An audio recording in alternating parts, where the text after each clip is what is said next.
Bismillahirrahmanirrahim. Assalamu alaikum. Dear students, I am Nasser Mahmood, Assistant Professor of Mathematics. Today we will discuss very important topic. Our topic is solvable groups. अच्छा, अगर आपको ये मेरी video और lecture अच्छा लगे तो काइंडली चैनल को सब्सक्राइब ज़रूर कर देना। सबसे पहले मैं आपको इसकी पहले डेफिनेशन बताता हूँ, उसके बाद हम इसकी एग्जांपल्स को देखेंगे और इसको मज़ीद एक्सप्लेन करेंगे। पहले डेफिनेशन ये है, let G be a group such that G power K equal to E. G power K से मुराद केथ डिराइव्ड ग्रुप, यानी उसके कम्यूटेटर से जो ग्रुप बनता है वो डिराइव्ड ग्रुप बनता है। पहला डिराइव्ड, दूसरा, तीसरा, केथ डिराइव्ड ग्रुप। के 3 भी हो सकता है, 2 भी हो सकता है, 1 भी हो सकता है, 4, 5, 10 भी हो सकता है, एनी नंबर हो सकता है। For some integer K where G K is kth derived group, derived sub group of G, then G is said to be solvable. और आपको ये पता होना चाहिए कि जो डिराइव्ड ग्रुप है वो हमेशा एबिलियन होता है और नॉर्मल होता है। आगे है कि अगर ये केथ स्मॉलेस्ट इंटीजर है जिसके लिए जी की पावर के, for which ji power K equal to ई, तो देन के, ये जो के है जिस स्मॉलेस्ट नंबर जिसके लिए जी की पावर के इक्वल टू ई हो, तो के को कहते हैं सॉल्वेबिलिटी लेंथ ऑफ जी। समझ आ गई ना? जो के नंबर है, अगर जी की पावर 2 इक्वल टू ई आ जाता है, यानी सेकंड ड्राइव्ड ग्रुप पे, तो उसकी सॉल्वेबिलिटी लेंथ 2 होगी। अगर ये जी पावर 3 थर्ड ड्राइव्ड ग्रुप पे ई बन जाता है तो के 3 आ गया, तो उसकी सॉल्वेबिलिटी लेंथ 3 आ गई। और अगर 1 हो तो के की वैल्यू लेंथ उसकी 1 होगी। आगे एक दो और डेफिनेशंस हैं। एक डेफिनेशन है मेटएबिलियन, मेटएबिलियन ग्रुप। ये क्या है? मेटएबिलियन ग्रुप। मेटएबिलियन ग्रुप ये है कि अगर जिसकी लेंथ 2 हो, सॉल्वेबिलिटी लेंथ 2 हो, a solvable group of solvability length 2 is called a metabelian group. ये तो मैंने मेटएबिलियन ग्रुप और की सॉल्वेबिलिटी लेंथ की बात की है, सॉल्वेबल ग्रुप की यहाँ पे डेफिनेशन की। मैं एक और आपको डेफिनेशन हम करने लगे हैं एक और वे में, वो भी सॉल्वेबल ग्रुप की है। ये भी डेफिनेशन ठीक है जो पहले हमने की है, अब दूसरे तरीके से करते हैं एक अदर वे में। G group G said to be solvable if there exist a normal series. Normal series आपको पता है कि G equal to G not containing G 1, G containing G 2, containing G 3 and so on, और G के equal to ई आ जाए। और लेकिन normal series कैसी हो कि इसके जो ये हर आपको पता है G1 G0 में नॉर्मल है, G2 G1 में नॉर्मल है, जी के -1 में नॉर्मल है। तो उनके जो फैक्टर ग्रुप है, यानी factor group G0 over G1 या G1 over G2 and so on, ये अबिलियन फैक्टर हूँ। यानी इनके जो फैक्टर ग्रुप हैं वो क्या होने चाहिए? अगर अबिलियन फैक्टर्स हो जाएं, यानी अबिलियन फैक्टर क्या है? यानी Gi-1, यानी ये जो छोटा नंबर हो वो बड़ा होता है ग्रुप, और बड़े नंबर वाला वो उसमें नॉर्मल होता है और वो उसमें छोटा होता है। तो Gi-1 ओवर Gi ये फैक्टर ग्रुप है, क्योंकि Gi-1 में नॉर्मल है। ये अगर अबिलियन फैक्टर्स हैं तो G क्या होगा? सॉल्वेबल ग्रुप होगा। अब हम पहले इसको थोड़ा सा एक्सप्लेन करते हैं। ये Gi, आप हमें पता है कि नॉर्मल सीरीज में जो G1 है वो नॉर्मल होता है G0 में, G2 वो नॉर्मल है G1 में, G3 नॉर्मल है G2 में एंड सो ऑन, और G जो है वो नॉर्मल है G(k-1) में। अच्छा, ये तो नॉर्मल सीरीज है चूंकि उसमें नॉर्मल ग्रुप्स होने हैं। अब इनके जो फैक्टर ग्रुप्स क्या होते हैं? यानी G0 ओवर G1 ये फैक्टर ग्रुप हो गया। फिर अगला फैक्टर हो गया जी G1 में G2, जो कि G1 में नॉर्मल है तो G1 ओवर G2। फिर आ गया जी 2/G3 एंड सो ऑन, यानी GK-1/GK। ये सारे के सारे क्या उनके फैक्टर ग्रुप्स हैं। ये सारे ही क्या होने चाहिए, एबिलियन ग्रुप्स होने चाहिए। ये फैक्टर ग्रुप्स एबिलियन होने चाहिए। These factors groups should be, in factor groups को क्या होना चाहिए, एबिलियन होना चाहिए। अगर ये एबिलियन है तो इस डेफिनेशन के तहत वो जो ग्रुप है जिसकी ये नॉर्मल सीरीज है और उसमें ये फैक्टर ग्रुप एबिलियन ग्रुप्स हैं, तो ये जी क्या कहलाएगा, सॉल्वेबल ग्रुप कहलाएगा। फर्दर हम इसकी एग्जाम्पल्स को डिस्कस करने से पहले हम एक बड़ा इम्पोर्टेंट चीज़, ये आपको पहले भी बताई हुई है लेकिन आपने ये पहले ज़रा ज़हन में रखनी है कि जी कोई ग्रुप है, अगर उसका आर्डर प्राइम आर्डर है, उसका आर्डर क्या है, प्राइम नंबर है या प्राइम आर्डर ग्रुप है, तो लाजमन वो जिसका आर्डर प्राइम हो वो साइक्लिक होता है और जो साइक्लिक हो वो एबिलियन ग्रुप होता है। और एबिलियन क्या होता है, सॉल्वेबल होता है। ये अभी हम करेंगे। हर एबिलियन निलपोटेंट ग्रुप होता है और निलपोटेंट भी सॉल्वेबल होता है। निलपोटेंट हम नेक्स्ट चैप्टर में पढ़ेंगे। निलपोटेंट क्या होता है इसके बारे में हमने पूरा एक चैप्टर को डिस्कस करना है। अच्छा, अभी मैं एग्जाम्पल से पहले एक दो डेफिनेशंस आपको और बताना चाहता हूं। अल्टरनेटिंग और सिमेट्रिक ग्रुप क्या होते हैं ये भी हमने पहले पढ़े हुए हैं, लेकिन चूंकि इन्होंने यूज होना है तो हम इनको भी डिस्कस कर लेते हैं। सिमेट्रिक ग्रुप आपको पता है, the set of all permutations on a non empty set M form a group called symmetric group. उसको एस एन से डिनोट करते हैं और आपको पता है कि एस एन का जो आर्डर होता है वो n फैक्टोरियल होता है, ये हम देखते हैं। और अल्टरनेटिंग ग्रुप क्या होता है, जो सिमेट्रिक ग्रुप के अंदर परमुटेशन होते हैं। आपको ये भी पता है कि हर परमुटेशन इवन होता है या ऑड होता है। अगर उसमें जो ट्रांसपोजिशंस की जो लेंथ है, अगर वो इवन लेंथ हो, इवन नंबर ऑफ ट्रांसपोजिशन एक परमुटेशन में हो, तो वो कहलाता है इवन परमुटेशन। अगर लेंथ ऑड हो जाए ट्रांसपोजिशन की तादाद, तो वो ऑड परमुटेशन होता है। तो सिमेट्रिक ग्रुप में जो इवन परमुटेशंस होते हैं वो भी एक ग्रुप बनाते हैं, तमाम इवन परमुटेशंस। और इवन परमुटेशन के ग्रुप को कहते हैं अल्टरनेटिंग ग्रुप। ये अल्टरनेटिंग की मैं डेफिनेशन लिख रहा हूँ। The set of all even permutations of SN form a group with respect to composition mapping. वही मैपिंग जो इनकी कंपोजिशन या परमुटेशन की जो बाइनरी ऑपरेशन, उसी के तहत वो इवन जो परमुटेशन है वो भी ग्रुप बनाते हैं, उसे कहते हैं अल्टरनेटिंग ग्रुप। इसको कैपिटल ए एन से डिनोट करते हैं। तो हर सिमेट्रिक ग्रुप में जो आधे इवन होते हैं, आधे ऑड परमुटेशन होते हैं।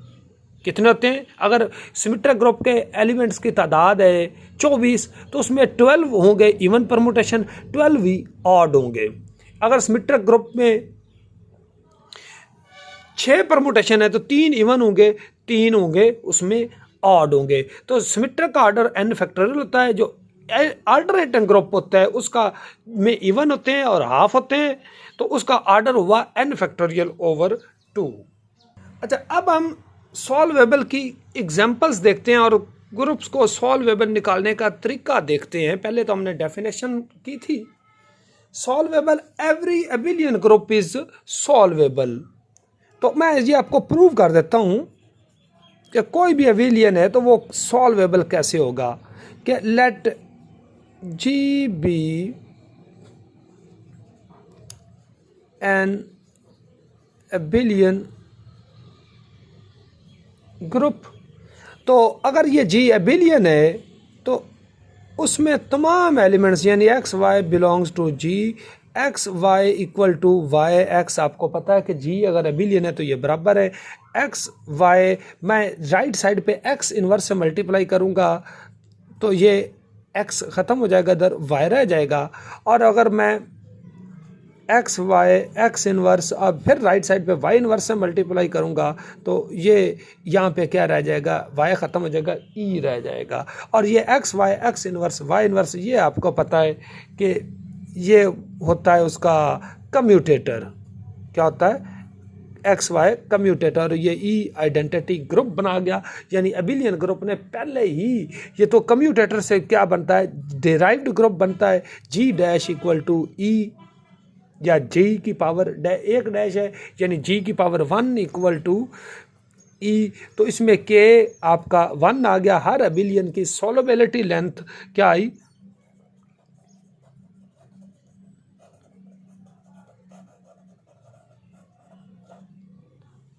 वो आई जी 1। किसकी?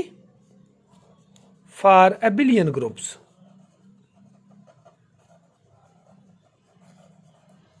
हर अबिलियन ग्रुप की सॉल्वेबिलिटी लेंथ 1 होती है यहां पर, यानी एवरी अबिलियन इज सॉल्वेबल। लेकिन मैं इसका कन्वर्स, यानी कन्वर्स, यानी इसका उल्ट, it is not true.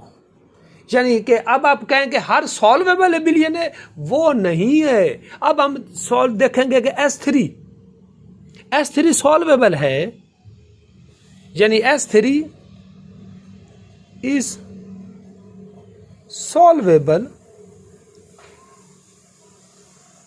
But not abelian. अब हम इसको जरा S3 को सॉल्वेबल साबित करते हैं, लेकिन ये एबिलियन नहीं होगा। तो S3 को हम ज़रा देखते हैं कि S3 ग्रुप का हमें पता है कि जो S3 है उसके जो एलिमेंट्स हैं वो तो आपको पता है कि A square B, A B, A square B, ये उसके S3 का जो ऑर्डर है, यानी ऑर्डर ऑफ S3 वो 3 फैक्टोरियल 6 है। अच्छा, S3 की नॉर्मल सीरीज अगर आपने पहले बनाई है तो S3 contains A3 alternating group of S3, और A3 इट कंटेन्स I यानी आइडेंटिटी ग्रुप इज द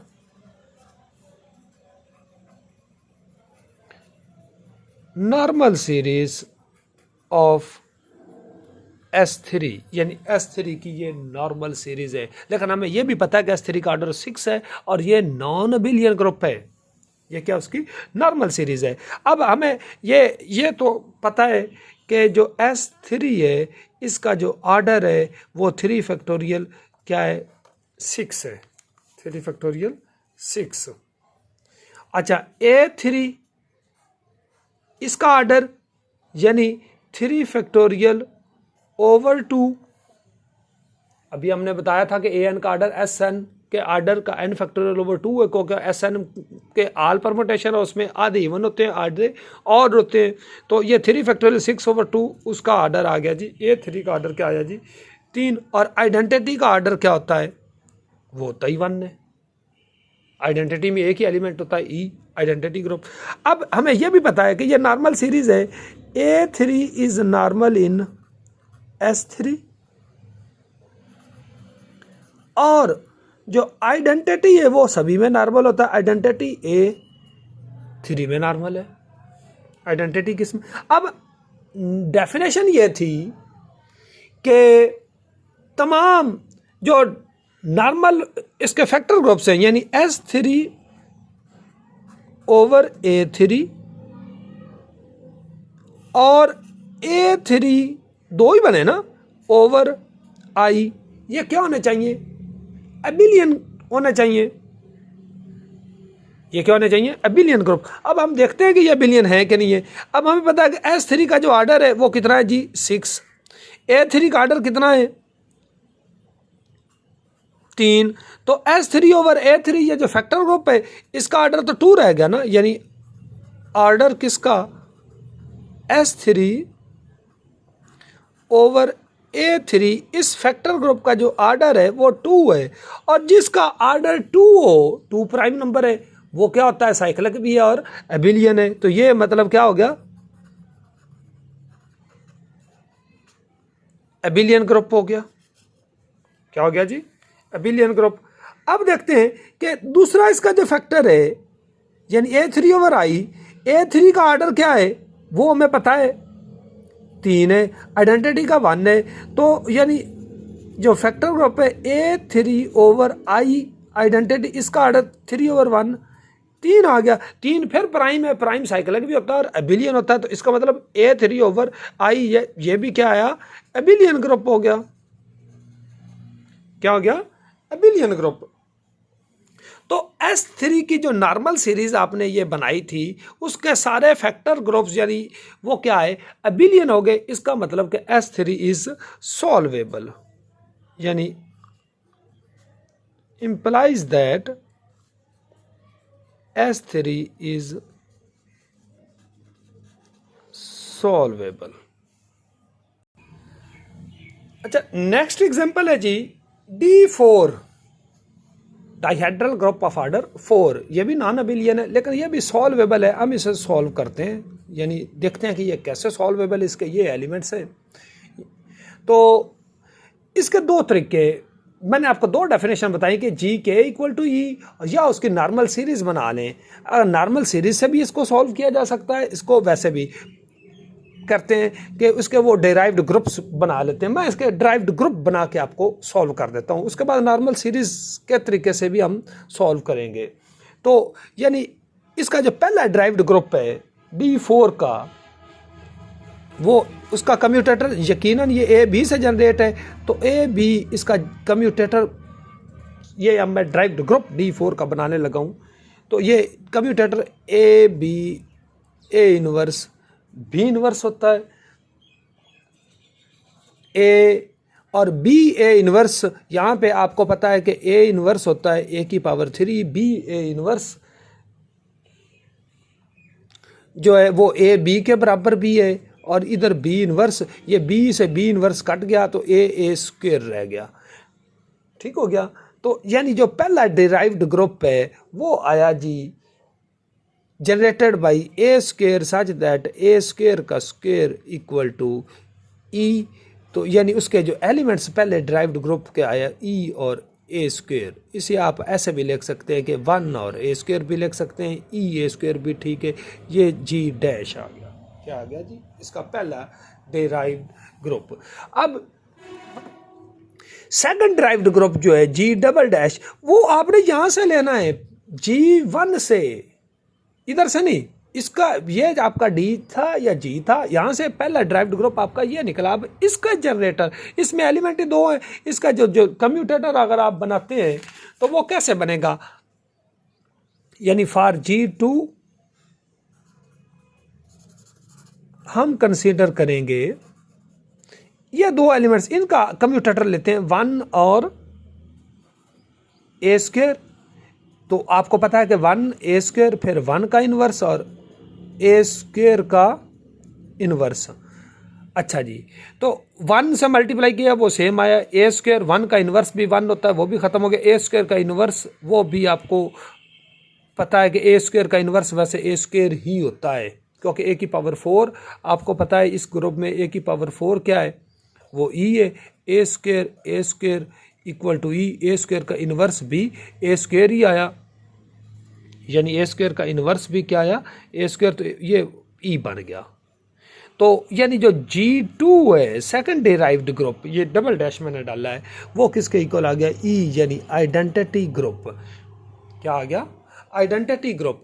तो इसका मतलब कि इसकी जो सॉल्वेबिलिटी लेंथ है, यानी G के इक्वल टू E, और यहाँ पे जो K है K2 आया। So D4 is solvable with solvability length 2। इसकी सॉल्वेबिलिटी लेंथ क्या आई जी, 2। अभी मैंने आपको एक पहले डेफिनेशन बताई थी जिसकी लेंथ 2 होती है वो क्या कहलाता है? मेटाबिलियन। ये ज़रा गौर करें, मैं दोबारा आपके सामने ला रहा हूँ। मेटाबिलियन की डेफिनेशन है कि the metabelian group is solvable group of solvability length 2 is called a metabelian group.